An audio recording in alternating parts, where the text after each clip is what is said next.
Office കെട്ടിടത്തിന്റെ മേൽക്കൂരയിലെ ചോർച്ച മാറ്റുന്നതിനിടെ Kuruppanthara KCB ഓഫീസിലെ കരാർ ജീവനക്കാരൻ മേൽക്കൂരയിൽ നിന്ന് 30 അടിയോളം താഴ്ചയിലേക്ക് വീണ് ഗുരുതരമായി പരിക്കേറ്റു. തലയോലപ്പറമ്പ് വെള്ളൂർ സ്വദേശി KK കുഞ്ഞുമോനാണ് പരിക്കേറ്റത്.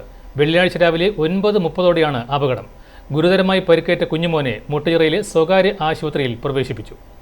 KCB ഓഫീസ് കെട്ടിടത്തിന്റെ മേൽക്കൂരയിൽ ഷീറ്റാണ് വിരിച്ചിരിക്കുന്നത്. മഴയത്ത് ചോർച്ച അടയ്ക്കുന്നതിനായി മേൽക്കൂരയിൽ കയറിയപ്പോൾ കാൽ തെന്നി സീലിംഗ് തകർന്ന് താഴേക്ക് വീഴുകയായിരുന്നു. തലയ്ക്കും തോളലിനും വാരിയലിനും ഗുരുതരമായി പരിക്ക് പറ്റിയ കുഞ്ഞുമോനെ മുട്ടുചിറയിലെ സ്വകാര്യ ആശുപത്രിയിൽ പ്രവേശിപ്പിച്ചു.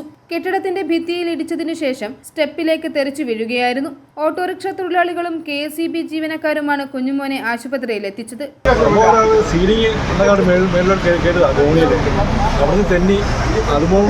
നനഞ്ഞ് ആകപ്പെടെ നാശകാരി കിടക്കും. വെള്ളം കാരണം ഷീറ്റ് മാറാൻ കയറുക അവർ സ്വന്തം സമയം കയറുക. കയറി കഴിഞ്ഞപ്പോൾ അവർ ആദ്യം ഷീറ്റും തെന്നി നേരെ ചുറ്റലിട്ട് വന്ന് ഇടിച്ച് നേരെ താഴോട്ട് വീണത്. തലയ്ക്കും ഷെയർകേസിൽ അടിച്ച് നേരെ സ്റ്റെപ്പിലിട്ട് വീണ്.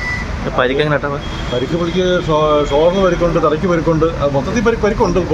നല്ല പരിക്കാണ്. കുറുപ്പന്തറയിലെ KCB office Manjoor panchayat bus stand കെട്ടിടത്തിൽ വാടകയ്ക്കാണ് പ്രവർത്തിക്കുന്നത്.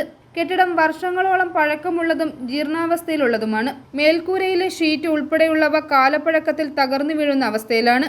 അപകടാവസ്ഥയിലായ കെട്ടിടത്തിൽ നിന്നും KCB ഓഫീസ് പ്രവർത്തനം മറ്റൊരു സ്ഥലത്തേക്ക് മാറ്റുന്നത് സംബന്ധിച്ച് ആലോചനകൾ ഉണ്ടായിരുന്നെങ്കിലും ഇതുവരെയും തീരുമാനമായിട്ടില്ല. കെട്ടിടത്തിന്റെ നവീകരണം സംബന്ധിച്ച് പഞ്ചായത്ത് കമ്മിറ്റിയിൽ തീരുമാനമെടുക്കുകയും മരങ്ങൾ മുറിച്ചു മാറ്റുകയും ചെയ്തിരുന്നെങ്കിലും മറ്റു പ്രവർത്തനങ്ങൾ നടന്നിട്ടില്ല. i4U news, Ettumanoor.